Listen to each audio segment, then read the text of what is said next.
మహాభారతం తత్వార్థం మనం చేసుకుంటున్నాం. అష్టావక్రుడు బందీ వాళ్ళు వేదముల గురించి వాళ్ళు వ్యక్తం చేసే విషయాన్ని తత్వాన్ని మనం చేస్తున్నాం.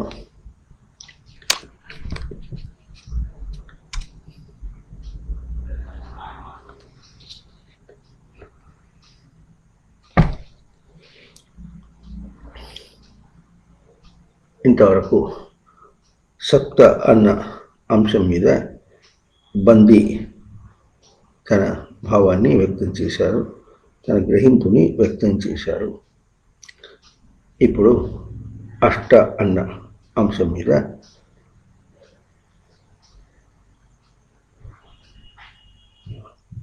అష్టావక్రుడు తన గ్రహింపును వ్యక్తం చేస్తాడు.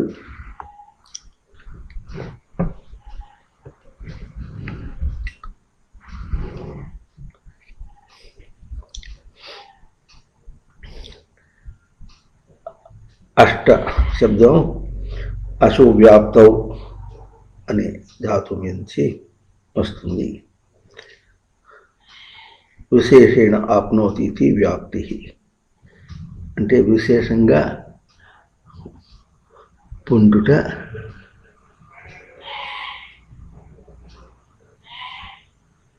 విశేషంగా పొందుట.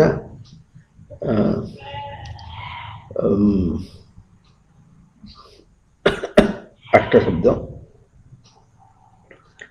ఇది కూడా ఒక ఆధ్యాత్మిక విషయం, ముఖ్యమైనటువంటిది.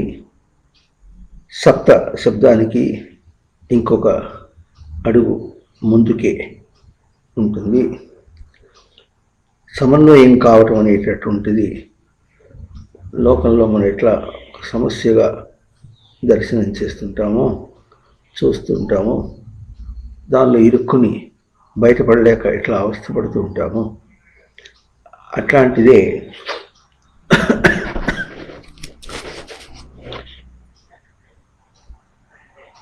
వ్యాప్తి అన్నటువంటిది కూడా విశేషం.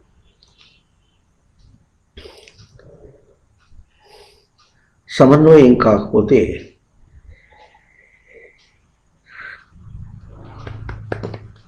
పొందుట చాలా కష్టమైనటువంటి విషయం. సమన్వయం అయితేనే ఏదైనా పొందటానికి అవకాశం ఉంటుంది. సమన్వయమే కాకపోతే పొందుట అన్నటువంటిది చాలా క్లిష్టమైనటువంటి విషయం.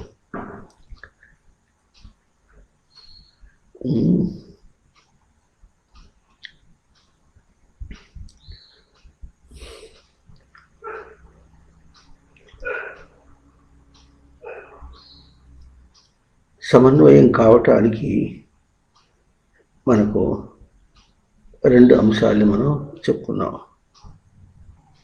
తన అంశం ఒకటి, బయట అంశం ఒకటి. తన బయట అన్న రెండు అంశముల్లో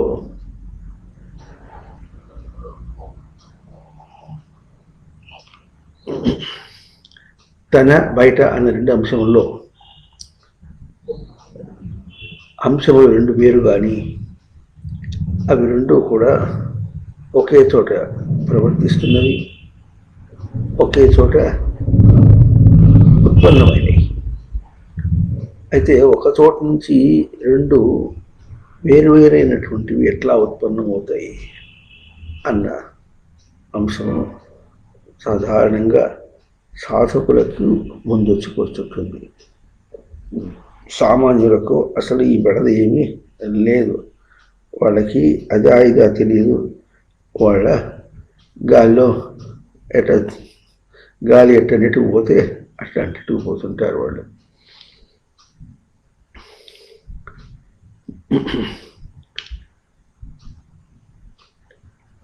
ఈ తన బయట అన్న అంశం ఇంకా కూడా స్థానంలో, ప్రవర్తనలో కూడా ఇదివరకు ఈ విషయాన్ని బాగా చెప్పుకున్నాం. తనది ఉనికి స్థానం, బయటది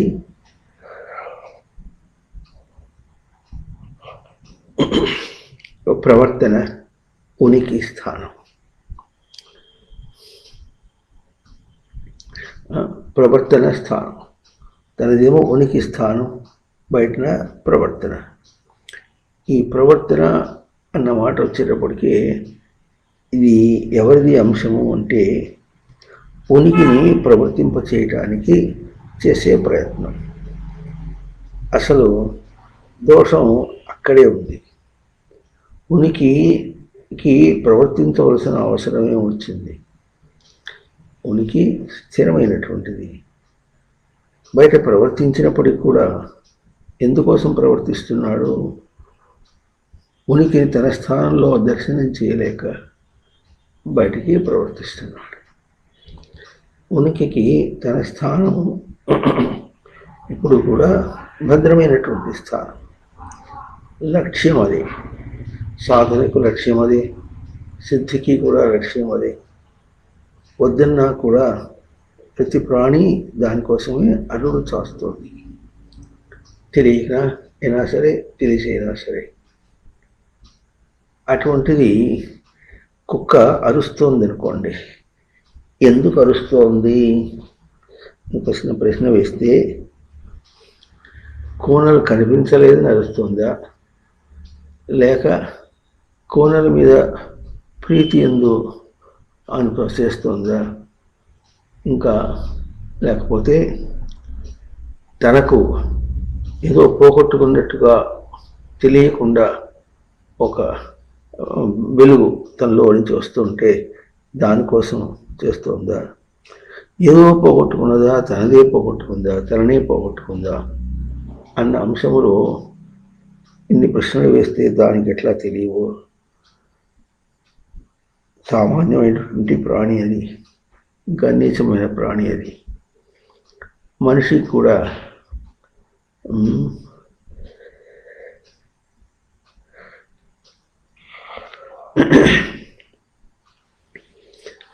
ఇదివరకోసారి చెప్పుకున్నాం, వాకిట్లో ఏ కూరగాయలో ఏదో వ్యాపారంతోనో ఏదో అమ్ముకోవడానికి వస్తున్నవాడు అరుచుకుంటూ పోతున్నాడు. ఇప్పుడు ఏమని అరుచుకుంటున్నాడు? ఏ కూరగాయలని అరుస్తున్నాడా? కూరగాయలు మీకు ఇస్తా చూడండి, మీరు గొప్ప అయిపోతారని మనకేదో గొప్పగా చేయటానికి చేస్తున్నాడా? లేక తను వ్యాపారం కోసం అరుస్తున్నాడా? వ్యాపారంలో డబ్బు సంపాదించాలని అరుస్తున్నాడా? డబ్బు సంపాదించి ఘనత సంపాదించాలనుకున్నాడా? లేక పిల్లల్ని పోషించాలనుకున్నాడా? లేక భుక్తి కోసం అరుస్తున్నాడా? ఇంకా లేకపోతే దైహిక బాధను అనుభవించలేక దానికి ఏదో సమాధానం కావాలని కనుక అరుస్తున్నాడా? లేక దాన్ని మించి ఇంకా ఏదో ఒక కష్టాన్ని తప్పించుకోవాలి, జన్మ కష్టం, జరా కష్టం, జాయా కష్టం, అన్నీ కూడా కష్టము అన్నటువంటి రూపాన్ని గుర్తించుకుంటూ దాన్ని తరించాలని అరుస్తున్నాడా?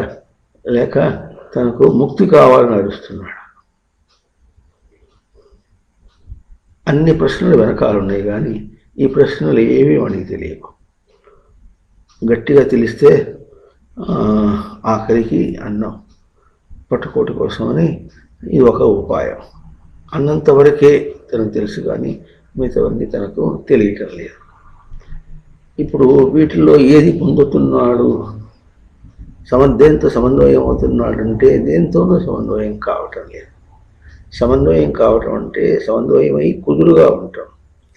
ఎక్కడ కుదురు అనే అంశము తనకు దొరకటం లేదు. ఎందుకు దొరకటం లేదు అంటే దానికి అసలు రూపమే లేదు కనుక అన్నారు. రూపం ఎందుకు లేదంటే ఇందాక ఎట్లాగైతే తను ముక్తి కోసం అవస్థపడుతున్నటువంటి తాను కూరగాయలు నడుస్తున్నాడు. కూరగాయలను నడుచుకుంటూ పోవడంలో ముక్తి కోసం ప్రయత్నం అన్నటువంటిది సూటిగా అందినటువంటిది. అక్కడ ఆ ప్రయత్నం సుటిగా లేదు అక్కడ. కానీ ఎంత దూరం దాడిపోయి అడుగుతున్నాడు అయినప్పుడు కూడా తన కిరణాన్ని ఎక్కడో దూరంగా పలికించుకుంటున్నాడు తను. ఆ పలికించుకుంటున్నందువల్ల అంతవరకే పలుకుతుంది. ఎంతవరకు పలుకుతుంది? కూరగాయలు ఇవాళ తీసుకెళ్ళాను, బండెడు కూరగాయలు తీసుకెళ్ళాను, ఒక్కళ్ళు తీసుకోలే, లేకపోతే కూరగాయలన్నీ బాగానే అమ్ముడుపోయినాయి, అన్నీ అమ్ముడుపోయినాయి అని కూరగాయలతో పలుచుకొని మాట్లాడినంత వరకే మనకు తెలుస్తుంది. కానీ తను ఏం పలకరించాడో, ఏం సమన్వయం కావటానికి ప్రయత్నం చేశాడో చేయటంలే. ఇప్పుడు ఎన్ని దశలు చెప్పుకున్నామో అన్ని దశల్లో కూడా తన పక్షమేమో ముక్తి, అవతల పక్షం అవి. ఇందాక ఎన్ని అంశములు చెప్పుకున్నామో అన్ని అంశములు దాంతో సమన్వయం కావటానికి ప్రయత్నం చేయటానికి అది చాలా దూరమైనటువంటి విశేషము. ఇంకా ఉనికిని ఉంచుకుని తన పక్షం ఉంచుకుని ప్రవర్తించే తనకు అవతల అంశము స్థిరం కైది కాదు, పోతూ ఉండేటటువంటిది. పోతున్నటువంటి నీటిని పట్టుకోలేవట్లాగో వాయువు గంధాని ఆశయాతని, గంధం పువ్వులో ఏమంటే వాసన ఉంటే దాన్ని వాయువు ఎట్లా తన్నుకుంటూ తీసుకెళ్ళిపోతుందో అట్లా తన భావాన్ని అది తన్నుకుంటూ తీసుకెళ్ళిపోతుంది.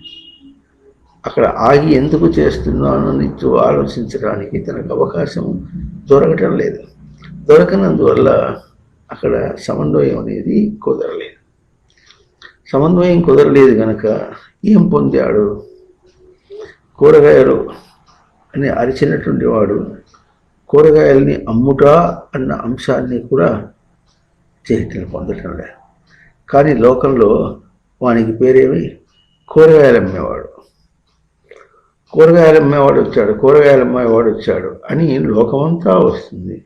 వాళ్ళ కూరగాయలు కావాలని వాళ్ళు అనుకున్నారు. అమ్ముతున్నానని అనుకోవటం ఇతనికి ఎంత సత్యమో, కూరగాయలు కావాలనుకోవటం కూడా వాళ్ళకి అంత సత్యమే. ఆ కూరగాయలు కావాలని వాళ్ళకి, కూరగాయలు అమ్ముతున్నాను దానికి, ఆ రెండింటికి సమన్వయం ఉన్నప్పటికీ కూడా కూరగాయలు అమ్మటం తనకు ఎట్లాగైతే తాత్కాలికమైందో కూరగాయలు కొనటం కూడా వాళ్ళకి తాత్కాలికమే. అది ఒక బయట విషయంగా, ఈ బయట విషయంలో తరతమ భేదంతో ఎంత దూరం పోయి మనం ప్రవర్తించినప్పటికీ కూడా అక్కడ దానికి స్థిరత్వం లేదు. అక్కడ స్థిరత్వం లేదని చెప్పడానికి దేంతో పోల్చుకుని స్థిరత్వం లేదంటే తన ఉనికిని దర్శనం చేయటానికి అక్కడ లేదు. ఎందుకంటే స్థిరత్వము అన్న మాట ఎప్పుడూ కూడా సృష్టి ఉనికి. ఉనికి అంటేనే ఉనికికి పూర్వం ఉనికి ఉన్నది. సృష్టికి పూర్వం ఉనికి ఉన్నది. సృష్టికి పూర్వం ఉనికి ఉన్నది. సృష్టి తర్వాత చిదానందముడు అంటే ఉనికిని చైతన్యవంతం చేసుకోవటం, తృప్తిగా చైతన్యవంతం చేసుకోవటం. ఇది ఉనికి తర్వాత ఉనికిలో ఉన్నది విషయం అన్నమాట. సృష్టిలో తర్వాత సృష్టిలో ఉన్న అంశం అన్నమాట. కనుక ఉనికికి సృష్టికే అంత తేడా ఉంది. ఎంత తేడా ఉంది? ఉనికిని చైతన్యవంతం చేసుకోవాల్సిన అవసరం ఉంటే అది కూడా ఒక విశేషమే. చైతన్యవంతం చేసుకోవాల్సిన అవసరం మాత్రం ఎందుకు వచ్చింది? ఉనికిలో చైతన్యం అనే అంశం ఉంది. ఆ మాటకు వస్తే సృష్టిలో మనం ఏమేమి చేస్తున్నామో వాటిని మనం ఎంత మోహమో భ్రాంతియో ప్రవర్తిస్తున్నామో వాటికన్నిటికీ ఎదురు ప్రశ్నగా, ఎదురు స్వరూపంగా స్థిరంగా ఉండగలిగినటువంటి స్వరూపం ఉనికి ఉంది. ఉనికి అంటేనే అర్థం అది. అదంతా తన దగ్గర ఉంది కదా. ఇప్పుడు దాన్ని బయటగా తీసుకొచ్చి చూసుకొని లేకపోతే ఎదిరించి మళ్ళీ తను నిలబెట్టుకోవటము, ఈ అంశము సృష్టిలో ఎందుకున్నది అంటే సృష్టి అంటేనే అర్థం అది. సృష్టి అంటేనే ఉనికిని ఈ విధంగా తాను అటు ఇటు చేసుకోవటం అని, మనం అటు ఇటు చేసుకుంటే ఎంతవరకు నిలబెట్టుకుంటాడు అన్న అంశంతో ఉన్నది. ఇది సృష్టి సృజ విసర్గే ధాతు. విసర్గం అంటే విడుచుట, గ్రహించుట. విడుచుట వ్యక్తం చేయుట, గ్రహించుట, వ్యక్తం చేయుట, గ్రహించుట. ఏం వ్యక్తం చేస్తున్నాడు? తన ఉనికిని వ్యక్తం చేస్తున్నాడు. ఏం గ్రహిస్తున్నాడు? ఉనికినే గ్రహిస్తున్నాడు. అయితే దాన్ని ఎట్లా ఉంటుందంటే, ఇప్పుడు చూడండి, ఇట్లా చెయ్యిని ఆడిస్తున్నాం అనుకోండి. చెయ్యిని ఆడిస్తూ ఉంటే ఇక్కడ ఆ ప్రక్రియ ఏంటి, ఆడించే ప్రక్రియ ఇక్కడ ఉంటుంది. ఇది బయటికి పోతుంది, మళ్ళీ వస్తుంది, బయటికి వస్తుంది, పోతుంది, మళ్ళీ వస్తుంది, అంతే. ఇప్పుడు ఇది ఒక ప్రక్రియ అన్నామంటే, అంటే విచ్చుకుంటోంది, ముడుచుకుంటోంది, విచ్చుకుంటోంది, ముడుచుకుంటోంది, విచ్చుకుంటోంది, ముడుచుకుంటోంది, వ్యక్తమవుతోంది, గ్రహిస్తోంది, వ్యక్తమవుతోంది, గ్రహిస్తోంది, వ్యక్తమవుతోంది, గ్రహిస్తోంది అన్నటువంటిది ఎక్కడుంది? అక్కడే ఉంది, చేతిలోనే ఉంది.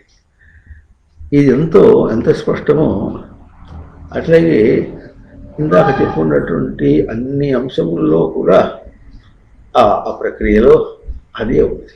ఏముంది? ఉనికి దర్శనము ముక్తి, ఉనికి దర్శనము ముక్తి, ఉనికి దర్శనము ముక్తి అన్న అంశమే ఎక్కడి దాకా పోతుంది? కూరగాయలు.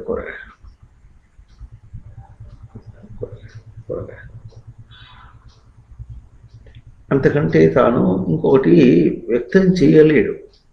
ఉనికిని వ్యక్తం చేయటం తప్ప ఇంకోటి తాను చేయలేడు. ఇప్పుడు అంత దూరం వెళ్ళిన తర్వాత దాన్ని మనం గుర్తించి చేయాలంటే అంత దూరము అది వ్యాపించిందందామా, లేక అంత దూరము అది విసిరివేయబడిందందామా?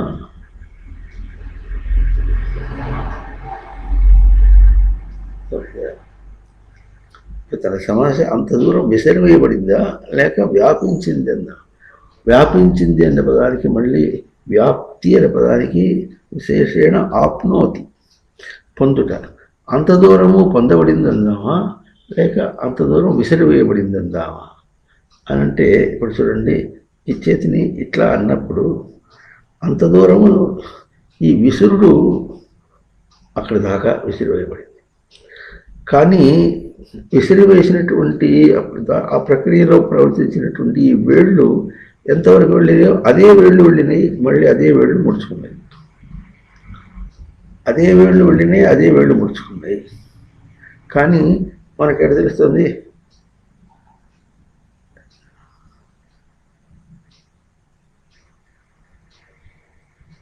ఇది నెమ్మదిగా వెళుతుంది, ఇది విసురుడుగా వెళుతుంది. విసురుడుగా వెళ్ళినా, నెమ్మదిగా వెళ్ళినప్పటికీ కూడా ఇప్పుడు ఏమవుతుంది? తన ఉనికిని, అంటే ఇప్పుడు ఈ పాయింట్ని, అంటే ఈ కేంద్రమును బయట దాకా తీసుకెళ్ళింది, మళ్ళీ తన దాకా తీసుకొచ్చింది మనం చెప్పుకుంటున్నాము. అట్లాగే చివరి దాకా వెళ్ళినప్పటికీ కూడా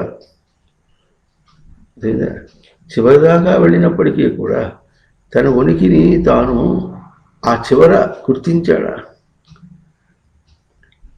ఆ చివర కూడా కూరగాయలు అమ్ముకుంటూ పోతున్నప్పుడు కూడా, ఇంకా కూరగాయలు అమ్ముతున్నప్పుడు మధ్యలో వాడికి ఏదో వచ్చిందా, దప్పికైంది, లేకపోతే ఏవో అమ్ముకుంటూ పోతున్నాడు. అమ్ముకుంటూ పోతున్నటువంటిది తనకు అక్కడికి రాలే, తనకి ఇంకోటి ఏదో కావాలి, దప్పిక వేస్తే ఇంకోటి ఏదో కావాలి. ఏమైంది? ఎవరన్నా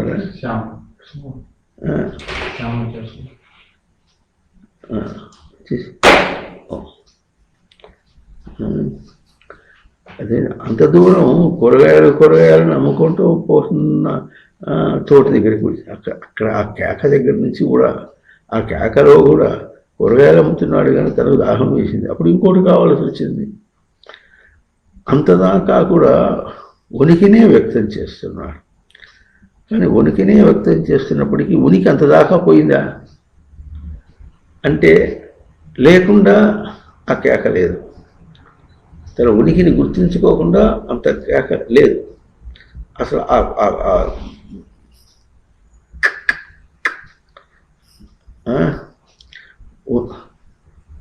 ఉనికిని వ్యక్తం చేయటం కాక కూరగాయలు అమ్ముకోవడం అనేది ప్రక్రియ లేదు అక్కడ. తను కూరగాయలు అమ్ముతున్నాను అనుకుంటున్నప్పటికీ కూడా తాను ఉన్నవాడే అది చేస్తున్నాడు. ఈ మాట చాలా మాట చెప్తున్నాడు. ప్రతిదానికి ఏమవుతుందంటే అది అది క్రియగా చేసినా, చేష్టగా చేసినా, కర్మగా చేసినా అదేమిటది ఉనికి ప్రవర్తన. ఉనికి ఎక్కడి దాకా చేరాలి. అయితే ఉనికి అక్కడి దాకా చేరిందంటే అక్కడ ఉన్నది ఇప్పుడు కూరగాయల కేకన ఉనికియా? అది కూరగాయల కేకన ఉనికియా అంటే ఇప్పుడు ఏం చెప్పాలి? కూరగాయల కేకకు ఆధారంగా ఏముంది? తన ఉనికి. అది కూరగాయల కేక అనేట్టుంది అన్నాము. అట్లాగే ఉనికికి దాన్ని ఏమంటారు? విసిరి వేయటమా లేకపోతే కిన్నముగా చేర్చటమా?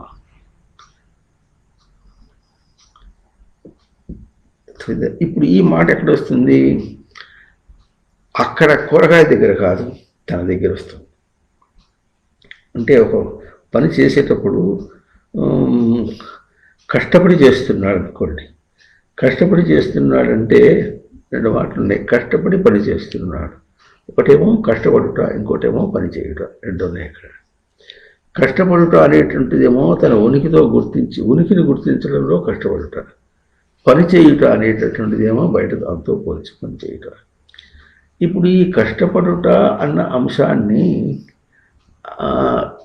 పని చేయటంలో ఉన్నది అంటే పని చేయటంలో తను గుర్తిస్తున్నాడు కానీ పనికి కష్టపడుట కష్టపడకుండుట అనే మాట లేదు. కూరగాయలు అమ్మటం అంటే అందుకని కూరగాయలు అమ్మటం అంటే తన చేష్ట గనక తన చేష్ట యొక్క లెక్క, తన చేష్ట యొక్క కొలత. మామూలుగా ఎట్లా ఉంటుంది? కూరగాయలు అంటే 4-5 వెరైటీలు ఉన్నాయి. ఎవరు అడిగారు 1/2 కిలో కావాలన్నాడు అనుకుంటే అప్పుడు ఏం చేశాడు? త్రాసు తీసుకున్నాడు, 1/2 కిలో బాట తీశాడు, కూరగాయలు తీసుకున్నాడు, చూశాడు, సరిగ్గా ఎక్కువ ఉంటే తక్కువ ఉంటే చూసుకున్నాడు, తీసుకుని వాళ్ళు వేసి క్యారీ బ్యాగ్లో పెట్టి వాళ్ళకి ఇచ్చేశాడు. ఇదేమో డీడ్, క్రియాస్వరూపం. అది దీనిలో కష్టనిష్ఠూరాలు ఏం లేవు. దీనిలో కష్టనిష్ఠూరాలు ఏం లేవు. ఈ కష్టం అనే అంశము తన వైపు వస్తుంది. ఎవరు దాన్ని ప్రవర్తిస్తున్నారో వాళ్ళకే వస్తుంది. అంటే ఇప్పుడు కష్టం అనేటటువంటిది కూరగాయల అమ్మటంలో వస్తుందా, తనను ప్రవర్తించడంలో వస్తుందా? ఆ ప్రక్రియని తాను తీసుకోవటంలో వస్తుందా? అది ఎట్లా వస్తుంది? అది కూడా మళ్ళీ కూరగాయలు అమ్మటంలో తనకు కష్టం వస్తుంది అంటాడు. మళ్ళీ అప్పుడు కూరగాయలు అమ్మటంలో కష్టం వస్తుందా, లేక తన ఉనికిని గుర్తించడంలో కష్టం వస్తుందా? ఇన్ని ప్రశ్నలు వెనకాల దాగి ఉండి అందుకని దీన్ని విశేషం అన్నారు. వ్యాప్తి అంటే వ్యాప్తవు ధాతువు చేత అష్టశబ్దం. ఆప్తి అంటేనేమో పొందుట అని చెప్పను. విశేషం ఏమిటంటే ఎన్నో అంశములు అక్కడ కూడి వచ్చి ఆ అంశములు ఏం చేస్తున్నాయంటే మనం విచారణ చేయవలసినటువంటి అంశములను పెంచుతోంది. అంశములు అంశాంశములు అంటారు. దానిలో భాగం అన్నమాట. ప్రతి చిన్నది కూడా ఉనికితోనే పోల్చుకోవాల్సి వస్తుంది. మనం కష్టపడింది కూడా ఉనికితోనే. ఒక రోజున ఎట్లా ఉంటాడు? చాలా హుషారుగా ఉంటాడు. రెండమ్మ రండి వచ్చేసినాయి, ఇవాళ మీకోసం వచ్చేసినాయి అని ఏవో గొప్పగా చెప్పుకుంటూ పోతుంటాడు. ఇంకో రోజునేమో అరుచుకుంటూ పోతుంటాడు. అయితే దానిలో ఎట్లా ఉంటుందంటే మన కష్టం ఈ కేకలోనూ అవతల వాళ్ళ మీద విసురు పడితే ఆ కాస్త వ్యాపారం కూడా పోతుంది అని తన కష్టాన్ని తానేం చేస్తాడు? మనిషి ఓర్చుకుంటాడు. కానీ క్రియలో కాస్త కోస్త అది బయటపడకుండా ఉండదు. కనుక సమన్వయమే కావటం లేదు. ఇప్పుడు వ్యాప్తి అనే పదము చెప్పుకున్నప్పుడు అష్టశబ్దానికి వ్యాప్తో ధాతువు. అష్టశబ్దానికి వ్యాప్తో. వ్యాప్తి అనే పదం వచ్చేటప్పటికి మనం వ్యాప్తి అంటే ఇట్లా అంటాం, ఇట్లా వ్యాపించుట అని ఇట్లా పిలుస్తుంటున్నాం. ఇట్లా వ్యాపించుట కాదు. వ్యాప్తి అంటే ఇది ఇట్లా కాదు, అట్లా. అర్థమవుతుందా? అంటే ఆప్తి పొందుట. విశేషం ఎట్లా ఉందంటే ఎన్నో అంశముల చేత అది చిందరబందర అయిపోయి చెదరగొట్టబడిపోయి అక్కడ ప్రతిసారి కూడా ఉనికికి ఒక పెద్ద సవాల్, ఒక ఎదురు అన్నమాట. ఉన్నదా లేదా, ఉనికిని గ్రహిస్తున్నావా లేదా అని వచ్చి తాను ఉనికి ఎందే సమాధానపడుతున్నాడు, అంటే సమాధానం ఇస్తున్నాడు, అంటే రెస్పాన్స్ ఇస్తున్నాడు. ఇచ్చి తన ఉనికికే కష్టం ఉన్నట్టుగా, లేకపోతే ఉనికికే సుఖం ఉన్నట్టుగా. అయితే ఉనికికే కష్టము, ఉనికికే సుఖం అంటే ఉనికికి కష్ట సుఖాలు రెండు లేవు. అయితే అక్కడ ఉనికి ఎట్ట పొడుస్తున్నాడు, ఆ పనితో పోల్చి ఉనికి మాట్లాడుతున్నాడు. అయితే ఉనికికి ఆ పనితో పోల్చినటువంటి ఉనికి అనే ఒక అంశం ఉందా అంటే లేదు. అంటే కూరగాయలు అమ్ముటతో పోల్చి తనకు ఉనికి అనే మాట లేదు. తనకు ఉన్న ఉనికిని ఏం చేస్తున్నాడో అవతల ఒక వ్యాపారం దాకా తీసుకెళ్ళి అక్కడతో పోల్చి దాంతో కాస్త ఆ నాటకం ఆడటానికి ప్రయత్నం చేస్తున్నాడు. ఇది నాటకం ఎందుకన్నామంటే అది కాసేపే ఉంటుంది, అది తనకు ఆడిస్తోంది, చపలంగా ఆడిస్తోంది, నికరంగా నిలవనీయటం లేదు. ఇది మనం గుర్తించాలి. ఈ ఈ ఈ రెండు అంశములు ఎప్పుడు కూడా అతన్ని వెంటాడుకుంటూ వేటాడుకుంటూ వస్తూ ఉంటుంది. ఈ వెంటాడుకుంటూ వేటాడుకుంటూ వస్తున్నటువంటి తన స్వరూపాన్ని చూపించాలంటే ఆ కూరగాయలు అమ్మవలసిన గతి పట్టేటప్పటికీ మనిషికి ఎంత దూరం పోయినాడు. దేహాన్ని పుష్పం తీసుకొచ్చి పట్టుకొని దేశమంతా తిరిగి దానికోసం మరి ఎన్నో ఉపాయాలు చేసి ఏం చేసినా వ్యాపారం చేస్తే నష్టమే, అక్కడ సుఖం లేదు అని, దానికి మరి అయినా వేరే ఉపాయం లేదు అని, ఇట్లా అయినా వేరే ఉపాయం లేదు అన్న అంశం ఎప్పుడు వచ్చేసిందో అక్కడ ఇట్లా కష్టంగా ఉంటున్నాడు, వేరే ఉపాయం లేనట్టుగా ఉంటున్నాడు. ఉనికిని వేరే ఉపాయం లేనట్టుగా ఉంటున్నాడనే మాట అది ఉనికితో పోల్చే ఉంటున్నాడు, దాంతో పోల్చిన అర్థం కాదు. మాటిమాటికి పలుకుతోంది, అది మాటిమాటికి పలుకుతోంది. పలికినప్పటికీ ఉనికితో అన్న మాట తెలియటం. దానికి మనం శునకం పాటగా చెప్పుకున్నట్టుగా కూరగాయలు అమ్ముకుంటున్నాడు, నేను కూరగాయలు అమ్ముకుంటున్నాను. ఇప్పుడు తనకేం తెలుస్తోందంటే కూరగాయలు అమ్ముట తెలుస్తోంది, కానీ నేను తెలియటం. నేను కూరగాయలు అమ్ముకుంటూ ఉన్నాను. కూరగాయలు అమ్మటం అనేటటువంటిది క్రియారూపంగా మనకు కనిపిస్తున్నట్టుగా ఉంటుంది. ఎందుకంటే it will engage him totally. తన్ని ఎట్లా ఉంటుంది, వేరే ఆలోచన చేయనీయకుండా చేస్తుంది.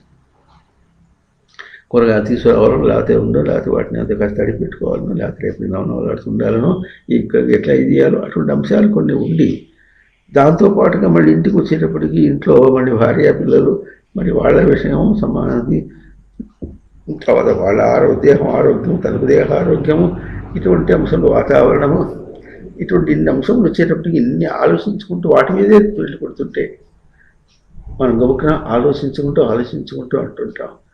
ఇది చాలా మంచి స్పష్టమైనటువంటి పదాన్ని ఎంత దుష్టంగా వాడతామంటే, ఆలోచన అంటే ఆస్మతో లోచతే, అంటే స్మృతిలో చూచుట. స్మృతి ఎవరికి? తనకు ఉనికి స్వరూపం, ఉనికిని చూచుట అర్థం. ఇప్పుడు కూరగాయలు ఎండిపోతాయేమో ఆలోచన చేయాలి అంటే మనం ఏం చేస్తాం, కూరగాయలు ఎండిపోతే నీళ్ళు చల్లటం అనే ఆలోచన అంతవరకే మనం వాడుకుంటున్నాము, కానీ దాన్ని తన ఉనికితో పోల్చుకుని దర్శనం చేయటం లేదు. కూరగాయలు ఎండిపోవటానికి తన ఉనికిని గ్రహించడానికి ఏ సంబంధమో ఆ అర్థము పలుకుతోంది ఆలోచన పదము, కానీ మనం ఆ అర్థంతో తీసుకోవటం లేదు. ఇందా చెప్పినట్టుగా నేను కూరగాయలు అమ్ముతూ ఉన్నాను అన్నప్పుడు అక్కడ నేను ఉన్నానని చూడకుండా కూరగాయలు అమ్ముతూనే తెలుస్తుంది. అయితే దానివల్ల కలిగినటువంటి ఫలితము, దానివల్ల కలిగిన ఒక పరిణతి అన్నారు, అంటే మార్పు. ఆ మార్పు మాత్రము తన మీదే వస్తుంది. కూరగాయలు పాడైపోయినాయి అనుకోండి, కూరగాయలు పాడైపోయినప్పుడు కూడా కూరగాయలు పాడవుట అనేటటువంటిది కూరగాయలకు ఒక పరిణతి, ఒక మార్పు కావచ్చు, కానీ అది ఆడవటం లేదు, కష్టపడటం లేదు. తాను నష్టపోయినాడు అనేటటువంటి తన మీద వస్తుంది. అయితే ఈ నష్టం ఎట్టపోయినాడు, కూరగాయలు ఎండి పాడైపోయినందువల్ల తాను నష్టపోయినాడు అని తెలుస్తుంది. కానీ అసలు ఈ ప్రక్రియలోనే దీంతో నేను బ్రతుకుట అంటే, కూరగాయలు అమ్ముకుంటూ బ్రతుకుట అంటే, బ్రతుకు అనే పదం అక్కడ అర్థం రావటం లేదు.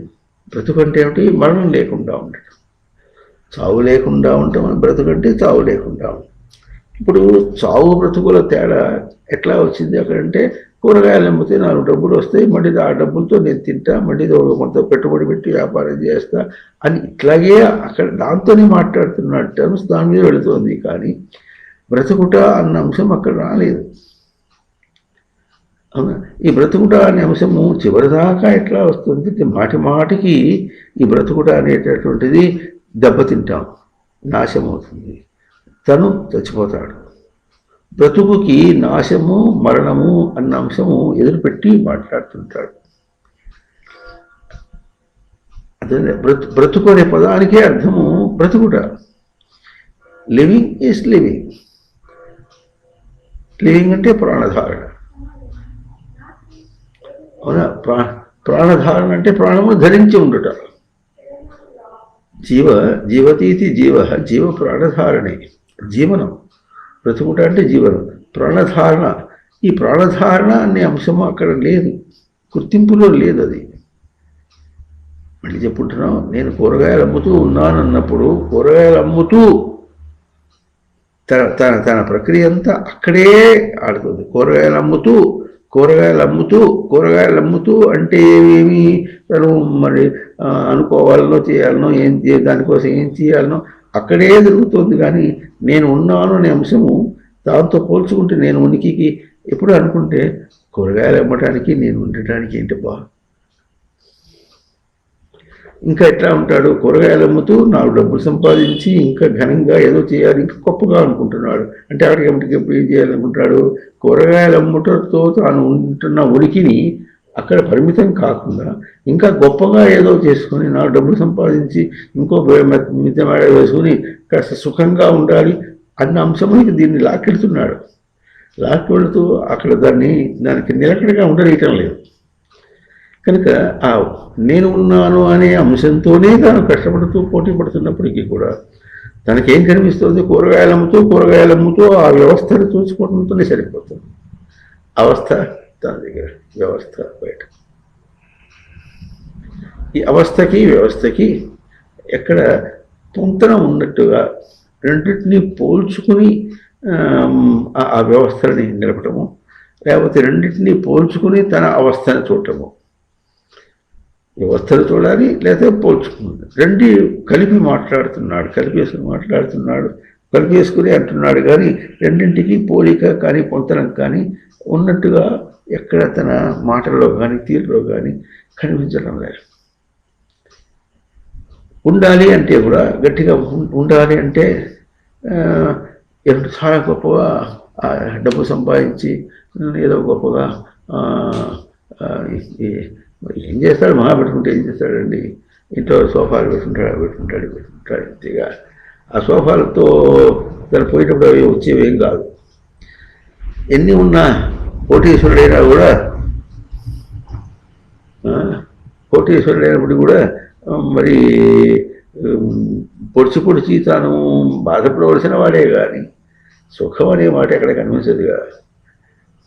ఇంకా డబ్బు సంపాదించాలి, ఎన్ని కోట్లు ఉన్నప్పటికీ డబ్బు సంపాదించాలి.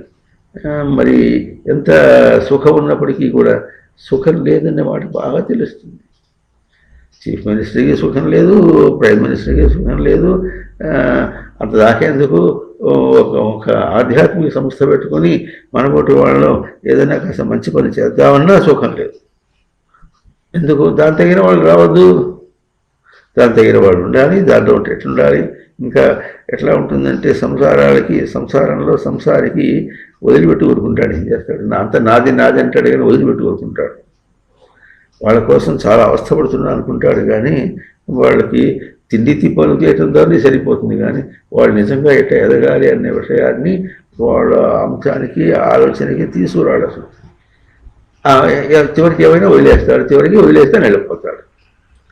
కానీ నిజమైనటువంటి ఒక వేదాంతి ఎట్లా ఉంటాడంటే తాను తన వాళ్ళకి తన అందరికీ ఎట్లాగో ఒక సరైనటువంటి విషయాన్ని ఎట్లా అందిస్తాడు అన్న విషయంలో ఎప్పుడూ ఆలోచిస్తూ ఉంటాడు. అక్కడ ఆలోచన ఎట్లా ఉంటుందంటే తను అందుకోవడం ఒక విషయము, అవతల వాడికి అందించడం వేరే విశేషం. ఎందుకంటే అవతల వాడు అల్లుకుని చివరిదాకా పోతున్నాడు, ఎక్కడి దాకానో పోతున్నాడు. అక్కడి దాకా వాడికి అందించాలి. ఇంత చెప్పినట్టుగా చేతులు ఆడిస్తూ ఉంటే ఎట్లాగైతే వేలంత దాకా పోతుంది. చివరి దాకా పోతుంది. ఈ వేలుని విసిరేస్తేనే పోతుంది, నెమ్మదిగా చేస్తేనే పోతుంది. అట్లాగే తాను తన ఉనికిని ఎక్కడ దాకా పోతున్నాడు, అక్కడ దాకా తీసుకుపోతున్నాడు. అయితే అక్కడ దాకా ఎటపోతున్నాడు, విసిరేసి తను దర్శనం లేకుండా అక్కడ దాకా తీసుకుపోతున్నాడు. దర్శనం లేకుండా తీసుకుపోయినప్పటికీ కూడా అక్కడ ముందుగా తాను ప్రవర్తించే ముందుగా తన ఉనికిని నిలుపుకుంటే కానీ అక్కడ ఏం ప్రవర్తించలేడు. ఉనికి స్వరూపుడే ప్రవర్తించాలి. మనసో జవీయ అని మనసు ఎక్కడ దాకా ముందు పరిగెత్తింది అనుకోండి, అక్కడ ప్రవర్తించి నేను ప్రవర్తించాలి అనుకునే ముందు అక్కడ తనకు ఉనికిని గుర్తించుకుంటే కానీ ఆ మనసు ప్రవర్తించదు. అంటే ఆ అర్థమైనప్పటికీ ఒక చమత్కారంగా ఉంటుంది. మనస్సు ఎక్కడికో సంకల్పం చేసి వెళ్ళే లోపల అక్కడ ఈ మనసు కంటే ముందుగా ఉనికి అంశం ఉంది. ఉనికి అంశాన్ని గుర్తించాలి. ఇంకో విషయం అనుకున్నప్పుడు విషయాన్ని గుర్తించే లోపల ముందు ఉనికిని గుర్తించాలి. అంత స్పష్టంగా తను ఉనికిని గుర్తించి నేను చేతిని లేపాలి, నేను కూరగాయలు అమ్మాలి. ఈ నేను అన్న అంశమును ఎట్లా మాట్లాడుతున్నాడో అట్లా ఆ అంశమును తన గ్రహింపుకు తీసుకోకుండా, నేను అన్న అంశము గ్రహింపుకు తీసుకోకుండా కూరగాయలు కానీ అమ్ముట కానీ ఏమీ జరగదు. ఆ మాటకు వస్తే కూరగాయలు అమ్మేటప్పుడు ఎట్లా అంటాడో, ఎవరన్నా వచ్చి కొనడానికి వచ్చినప్పుడు కూడా నేనునే ప్రసక్తి తీసుకుంటూ నేనుతోనే వ్యవహారం చేస్తున్నాడు. నేను కూరగాయలు తూచుతున్నా. ఎవరి కోసం తూస్తున్నారు? వాళ్ళ కోసం తూస్తున్నా. వాళ్ళ కోసం అనుకున్నప్పుడు కూడా నేనే తూస్తున్నాను గనక నేను అమ్మటానికి తూస్తున్నానా లేక వాళ్ళకి ఇవ్వటానికి తూస్తున్నానా అన్నప్పటికీ ఏదైనా నేనే. అక్కడ నేను ఎట్లా ఉన్నాను? కష్టంగా ఉన్నానా? వాళ్ళకి ఏదో గొప్పగా చేద్దాం అనుకుంటున్నానా? వాళ్ళ దుంపలు తెగ మాటికి భారపడతారు, నేను మాత్రం బతకద్దా అని ఎట్లా అనుకున్నప్పటికీ తన మీదికే వస్తుంది. తన మీదికే వస్తున్నప్పటికీ కూడా తనలో రావటం కూడా ఎట్లా ఉంటుంది తెలుసా మీకు? మనం ఏమంటామంటే మనస్సు చివుక్కుమంది అంటారు, లేకపోతే మనసు ఉవ్విళ్ళూరింది, ఉత్సాహమైంది అనేటప్పుడు ఆ చివుక్కుమంది అన్న చివుక్కు అనేటువంటి అర్థం అవుతుంది ఇక్కడ. అర్థం చివుక్కుమన్నది అన్నప్పుడు ఎట్లా ఉంటుంది? లోపల ఒక బాధని గుర్తించాడు. ఆ బాధ రూపంలో తన ఉనికి అక్కడ తనకు తెలుస్తుంది. ఎందుకు బాధ వచ్చింది అంటే తన ఉనికిని అక్కడ పెట్టాడు కనుక. ఉనికికి బాధ అనే మాట ఎప్పుడు తెలుస్తుంది? ఉనికికి ప్లేస్మెంట్ అంటారు. ఎక్కడ తీసుకొచ్చి పెట్టాము? తను బాగానే ఉన్నాడు, ఎక్కడ తీసుకొచ్చి కూర్చోబెట్టారు? తన్ని ఎండలో కూర్చోబెట్టారు. ఇప్పుడు తనకు వేడి తగిలింది. ఎందుకు తగిలింది? ఎండలో కూర్చోబెట్టినందువల్ల వచ్చింది. ఎండలో కూర్చోబెట్టినందువల్ల వచ్చిందా? తన వల్ల వచ్చిందా? ఎండలో కూర్చోబెట్టినందువల్ల వచ్చింది. అట్లాగే ఒక వ్యవస్థలో తను వెళ్ళాడు కనుక వ్యవస్థ వల్ల తనకు కష్టం వచ్చింది. వ్యవస్థ వల్ల తనకు కష్టం వచ్చింది. వ్యవస్థ వల్ల తనకు కష్టం వచ్చింది. కష్టం తనది కాదు. తను ఎప్పుడు కూడా శుద్ధమైన స్వరూపం, అతీతమైన స్వరూపం. ఈ మాట తనకి ఎప్పుడు లైమ్ లైట్ అంటే ఎప్పుడు వెలుగుతూ తనకు గ్రహింపులో ఉంటుంది. ఎప్పుడు వెలుగుతూ గ్రహింపులో ఉంటుంది. ఆ గ్రహింపులో ఉన్నటువంటి అంశాన్ని అక్కడ విషయంతో గ్రహించాలంటే ఎండలో కూర్చోబెట్టాడు గనక బాగుంటుంది. ఎండలో కూర్చోబెట్టాడు గనక వేడైందన్నాడు. కానీ తన స్వరూపం వేడి కాదు, ఎండతో సంబంధమైంది కాదు అని తన స్వరూపంతో పోల్చి మాట్లాడటం లేదు. అందుకని శంకరాచార్యులు వారు ఏమంటారంటే, తావత్ సత్యం జగద్భాతి యావన్న జ్ఞాయతే బ్రహ్మ. జగత్తు సత్యంగా ఎప్పుడు తోస్తుందంటే యావత్ నా జ్ఞాయతే బ్రహ్మ. తను ఎదుగుట అన్న తన ఎదుగుట తన ఉనికి స్వరూపంతో పోల్చుకోనంత వరకు ఆ జగత్తు కష్టం అంటూనే మనం ఉంటాం. అది కష్టం అంటున్నావా, సత్యం అని గుర్తించావు కనుక కష్టం అంటున్నావు. అది కూడా విశేషం. చూడండి, జగత్తు కష్టం అంటున్నావా, కూరగాయలు అమ్మటం కష్టం అంటున్నావా, లేదా కూరగాయలు అమ్మటంలో నేను దిగిపోయినాను కనుక నేను చేసిన కష్టం అని తన కష్టంగా చూస్తున్నాడు. ఈ కష్టాన్ని కూడా కూరగాయలు అమ్మేటటువంటి వ్యవస్థతో పోల్చి అంటున్నాడే కానీ తన ప్రవర్తనతో పోల్చి అంటలేదు. తను అక్కడ దిగజారాడు. ఎంత దాకా దిగరాడంటే అక్కడ దాకా పోయినప్పుడు కూడా అక్కడ ఉనికినే ఆధారంగా ప్రవర్తించినప్పటికీ కూడా ఉనికిని అక్కడ పొందలేకపోయినాడు. ఉనికితో పోల్చుకుని చెప్పుకోలేకపోయినాడు. వ్యవహారంతో పోల్చుకొని చెప్పుకున్నాడు కనుకనే సమన్వయం కుదరలేదు. సమన్వయం కుదరలేదు కనుక దాన్ని పొందలేదు. ఉనికిని పొందలేదు, కష్టాన్ని పొందాడు. ఉనికిని పొందలే. అక్కడ దాకా తీసుకెళ్ళి ఉనికితోనే తాను ప్రవర్తిస్తున్నాడు. తాను ఉండి ప్రవర్తిస్తున్నాడు కానీ ప్రవర్తన వేరు, విషయం వేరు, బయట పని వేరు. ఉనికి లేకుంటే అక్కడ పని లేదు. ఇంత స్పష్టంగా ఉన్నప్పటికీ కూడా ఉనికితో పోల్చుకునే కష్టం అని గుర్తించడం తెలియాలి. మళ్ళీ చెప్పుకుంటున్నాం, అక్కడ కష్టం వస్తే ఉనికి కష్టం ఎక్కడ తెలుస్తుంది? తనకు కష్టమో అక్కడ తెలియటంలా, తన దగ్గర తెలుస్తుంది, తన గుర్తింపులో తెలుస్తుంది. తన గుర్తింపు అంటే తన గుర్తింపు ముక్తి కష్టం కంటే అతీతమైనది. ఇప్పుడు కష్టం వచ్చింది కనుక అతీతమైంది కనుక కష్టం అని గుర్తించింది. తన కష్టం, తన ఉనికి కనుక కష్టమైతే కష్టమని ఓర్చుకుంటుంది. మురుగునీళ్ళల్లో ఇంకో మురుగునీళ్ళు తీసుకొచ్చి పోస్తే అదే వాటి పోసి అవి ఉంటుందా? మంచినీళ్ళల్లో మురుగునీళ్ళు పోస్తే అప్పుడు మంచినీరుకి మురికి తేడా తెలుస్తుంది. అంతేగాని మంచినీళ్ళలో మురుగు తేడా తెలుస్తుంది, కానీ మురుగునీళ్ళల్లో మురుగు తేడా తెలియదు. అట్లాగే కష్టమని గుర్తించామనుకోండి, కష్టమునికి అతీతమైన స్వరూపంతో పోల్చుకుంటే కష్టం అని తెలుస్తుంది. కానీ కష్టం స్వరూపంలో పోల్చుకుని కష్టం తీస్తే కష్టం అని తెలియటం అది కష్టం కాదు. అందుకని లోకం ఎట్లా ఉంటుందంటే ఈ వ్యత్యాసం తెలియదు కనుక కష్టం వస్తే ఏడుస్తుంది కానీ కష్టం ఎందుకు వచ్చిందో తెలియదు. కష్టం యొక్క స్వరూపమేమో తెలియదు. ఏడ్చే వాళ్ళకి కష్టం తెలియదు, విచారణ చేసే వాళ్ళకి కష్టం తెలుస్తుంది. మళ్ళీ చెప్పుకుంటున్నా, విచారణ అంటే తన శుద్ధమైనటువంటి శుద్ధమైన ఉనికిని అనుభవిస్తూ అవతల దాన్ని అనుభవిస్తున్నాడు. వింటున్నారా? శుద్ధమైన ఉనికిని అనుభవిస్తూ అవతల దాన్ని అనుభవిస్తున్నాడు కనుక శుద్ధమైన తన స్వరూపంతో పోల్చుకుని అవతలది కష్టం అని తెలుస్తుంది. మళ్ళీ చెప్పుకుంటాం, ప్రతి కష్టం ఎప్పుడు అంటున్నాడు? అప్పుడు శుద్ధమైన తన స్వరూపాన్ని శుద్ధంగా అనుభవిస్తూ దాన్ని అనుభవిస్తున్నాడు కనుక, అవునా? అప్పుడు ఈ శుద్ధమైన దాంతో పోల్చుకుని అది కష్టం తెలుస్తుంది. ఇంత ప్రత్యక్షంగా కష్టమని చెప్పే చోట శుద్ధమైన స్వరూపాన్ని అనుభవించకుండా అది తెలియదు అంత స్పష్టంగా ఉన్నప్పటికీ కూడా ఈ శుద్ధమైన స్వరూపాన్ని గుర్తించడం కష్టమైపోయింది. ఇప్పుడు సమన్వయం కాలేదు. అంత దూరం ఇప్పుడు ఏం చేశాడంటే విసిరేసుకున్నాడు. తన ఉనికిని కిరణంలాగా తీసుకోలే. ఉనికిని కిరణంలాగా తీసుకుపోతే అక్కడ కిరణ స్వరూపమే కనిపిస్తుంది, ఉనికి స్వరూపమే కనిపిస్తుంది. కానీ కిరణంలాగా తీసుకోలేదు కనుక విసిరేసుకున్నాడు కనుక, అయితే తాను విసిరేసుకున్నాడు కానీ ఉనికి విసిరివేయబడలేదు. అది కూడా విశేషం. తన స్థానంలో ఎట్లా ప్రశాంతంగా ఉందో బయట స్థానంలో కూడా అంత ప్రశాంతంగానే నీకు ఆధారంగా ఉంది.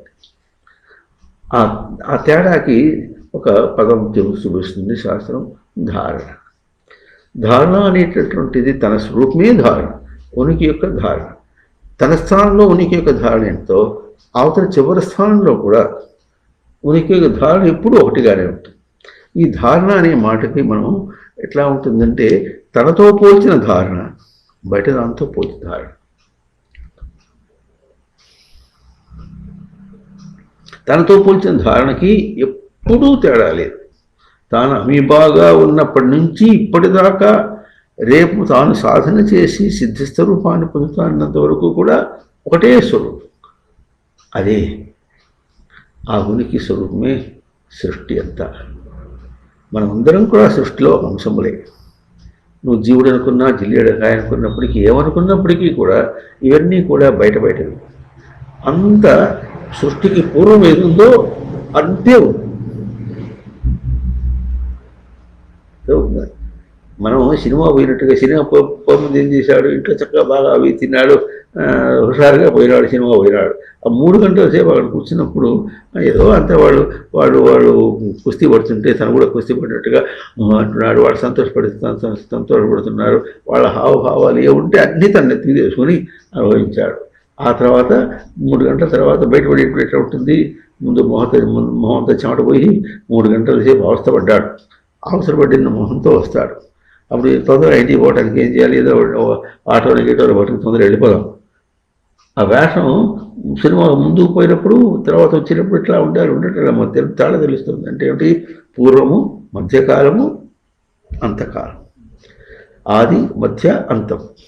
పూర్వం ఎట్లా ఉన్నానో అప్పుడు ఉన్నాడు, తానే ఉన్నాడు. సినిమా చూసేటప్పుడు ఉన్నాడు, సినిమా నుంచి బయటకు వెళ్ళినప్పుడు ఉన్నాడు.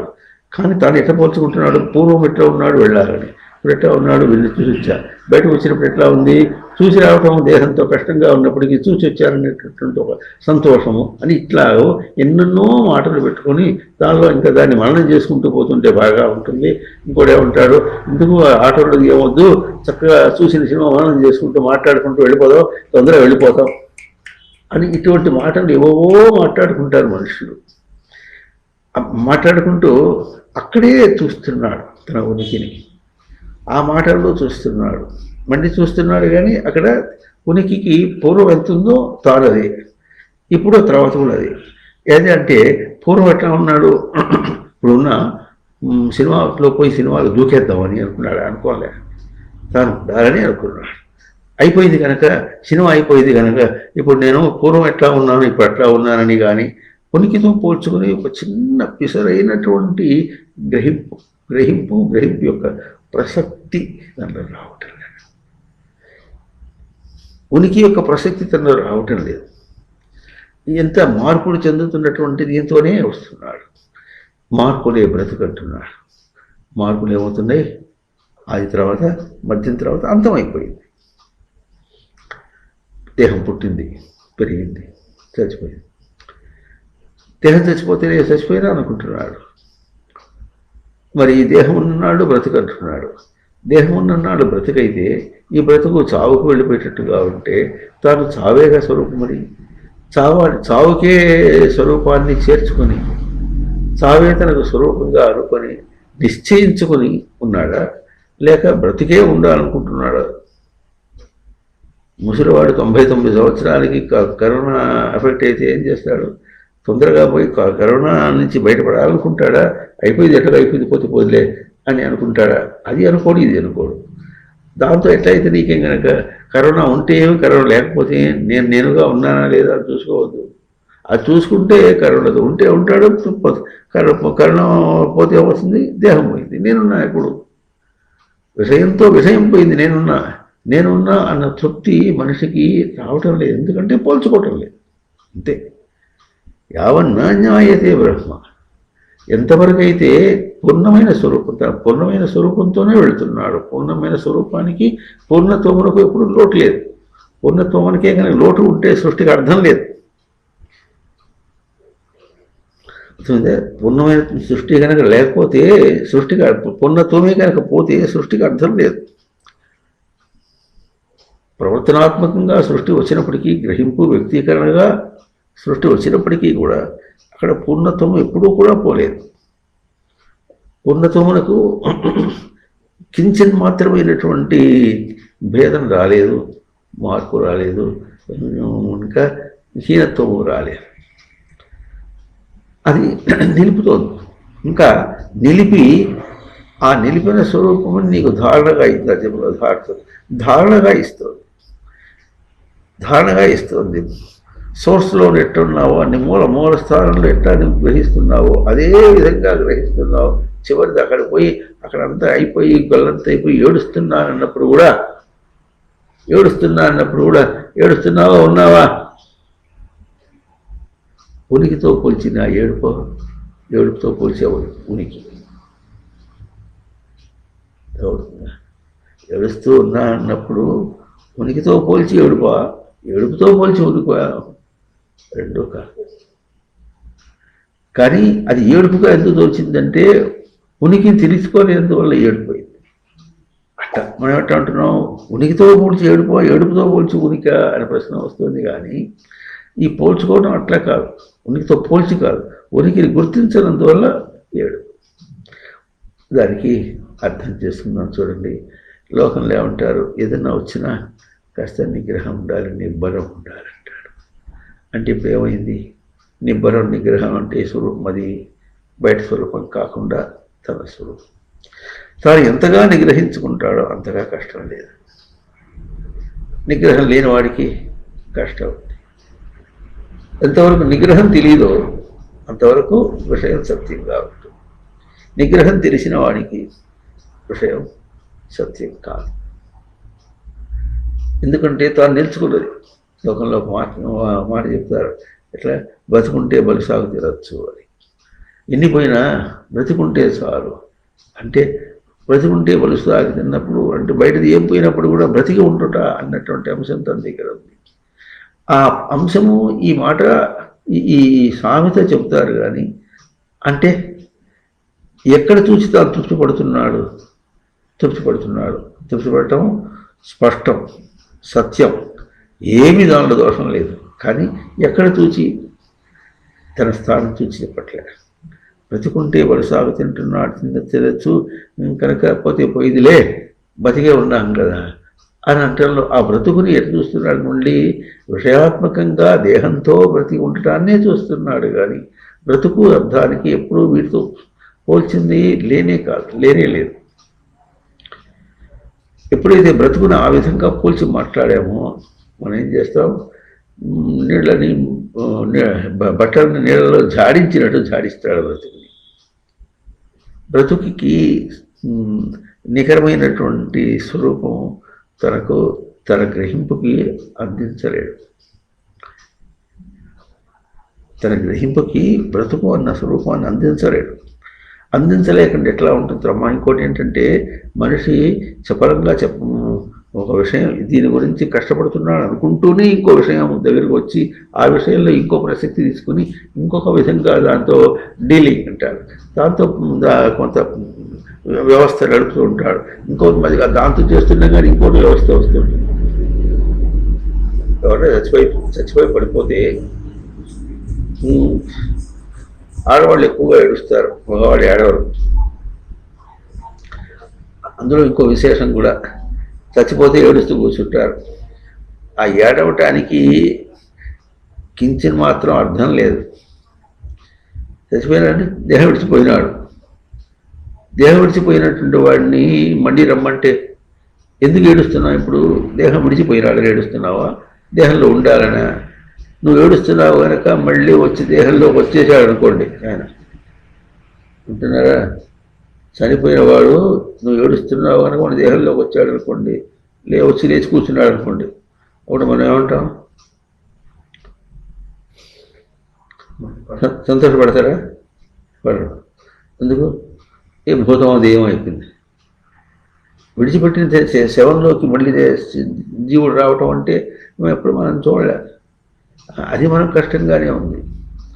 మరి పోతుంటే ఏం చేయాలి? మనం పట్టుకోలేము. మరి పోవాలి, తను పోవాల్సిందే. తన మార్గం వేరే ఉంది. ఎక్కడికి పోవాలి, ఎక్కడికి పోతాడు పోని. మరి మనం ఏడిస్తే ఏమవుతుంది? ఆయన ముందు పోలేడు, మనం వెనక్కి రాలేడు. వీళ్ళు ఏడుస్తున్నారు అనుకుని ఇటు వెనక్కి రావాలా? దేహంలోకి రాలేడు. ముందుకు పోవాలా అంటే పోలేడు. అంటే ఈ అవస్థ ఎక్కడ ఉంది? ఇప్పుడు దేహం లేదుగా, ఈ అవస్థ ఎక్కడ ఉంది? ఆ జీవుడికి ఉంది. వాడెవడు? అవస్థ పడేవాడెవడు అని ఎట్లా ఈ ప్రశ్న వేసుకున్నాము. అట్లాగే దేహంలో ఉండి బ్రతుకుతున్నాం అన్నప్పుడు అవస్థ పడేది ఎవరు? దేహమా, ముక్క, మూత, మనస్సా? మనస్సు అని మనకు బాగా తెలుసు. మనస్సు దేహం ముక్కు మూతిలాగా భౌతికం కాదు, అభౌతికం. అంటే ఇక్కడ మనకు తెలిసిపోయింది, నేను కూరగాయలు అమ్ముతున్నాను అన్నప్పుడు కూరగాయలు అమ్ముట అనేటువంటి వ్యవస్థ భౌతికం కనిపిస్తుంది. ఈ నేను అనేది పూర్ణమైనటువంటి ఉనికి స్వరూపంగా సృష్టి ఇచ్చినటువంటి తెలియపోయిన దానికంటే వేరైనటువంటి ఒక మనస్సు. ఈ మనస్సు కష్టపడటానికేనా? కష్టపడటానికే, గ్రహించడానికా? ఎన్నో అవస్థపడిన తర్వాత మనం ఏం చేస్తాం? కాస్త అయిపోయిన తర్వాత ఏడుస్తే ఎంతసేపు ఉంటాం మనం అని ఏడుపు వదిలేస్తాం. వదిలేసి ఉంటాం. ఇటు వదిలేసి ఉంటాడు. అది ముందే చేస్తే చేయలేము. ఎందుకు చేయలేము? అభ్యాసం చేయలేదు కనుక. ఆ నిశ్చయము అక్కడే అయితే లేచిపోయినవాడు పోయినాడు. సరే, వ్యవస్థలో కూడా మీకు తెలిసిన ఎవరైనా చచ్చిపోతే ఇప్పుడు మనం కల్పించుకున్న దాని ప్రకారంగానే ఈ ఏడుపు ఉండకుండా ఉండటాని కోసమని ఎవరైనా చచ్చిపోతే ఎంత పని ఉంటుంది? అందరికి చెప్పాలి, వాళ్ళు రావాలి, వీళ్ళు పోవాలి, ఖర్చు ముందు చూడదు.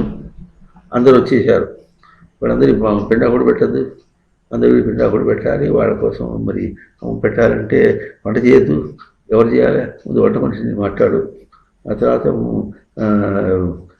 శవం లేపడం తర్వాత సంగతి. వచ్చిన వాళ్ళందరూ భోజనాలు పెట్టద్దు.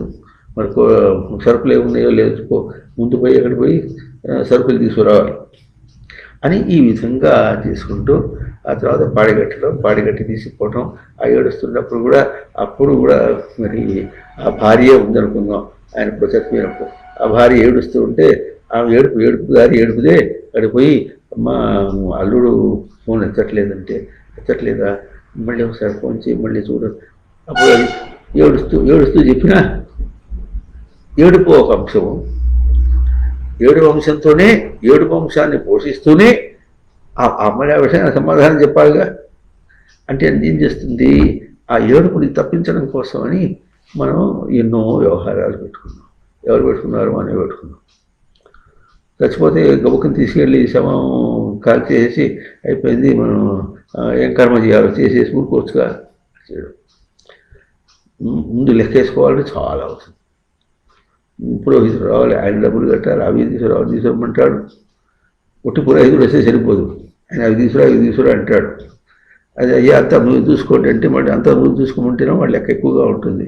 అంతే మనం తెచ్చియాలంటేనో అది లెక్క ఎక్కువగా మరి వేరేగా ఉంటుంది. ఇన్ని ఆలోచనలు లోకంలో ఎంత వ్యవహారం ఉందో అంత వ్యవహారం మళ్ళీ కూడా. పెళ్లి చేసేటప్పుడు ఎన్ని ఆలోచనలు ఉంటాయో ఎవరైనా చచ్చిపోతే కూడా అన్ని ఆలోచనలు ఉంటాయి.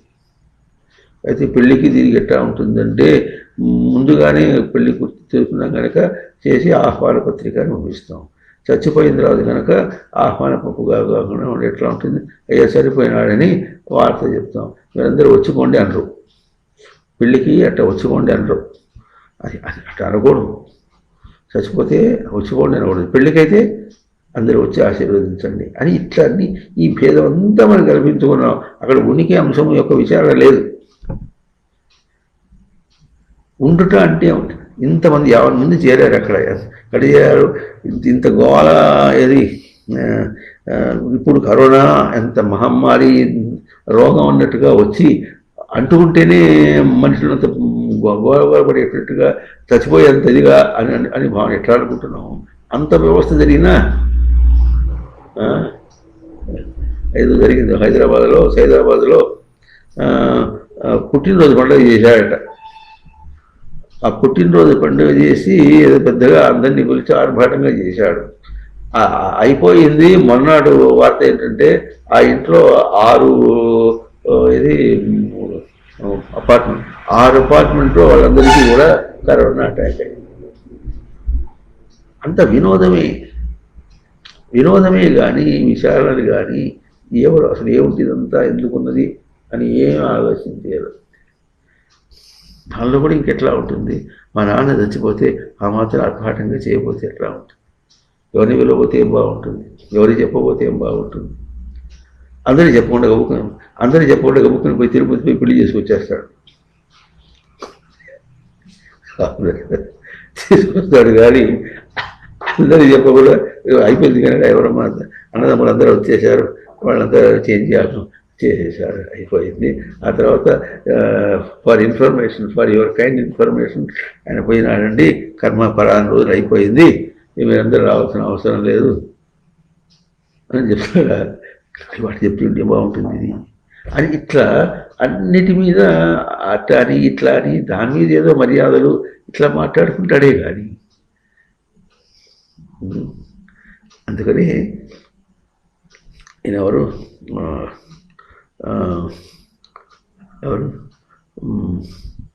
వామన అవతారంలో అతను ఎవరు రాక్షసులు బలిచక్రవర్తి ఏమంటాడంటే, దృఢం చేసిన బ్రహ్మ తన్ను దృఢమే జీవంబును చెల్లరే అంటాడు.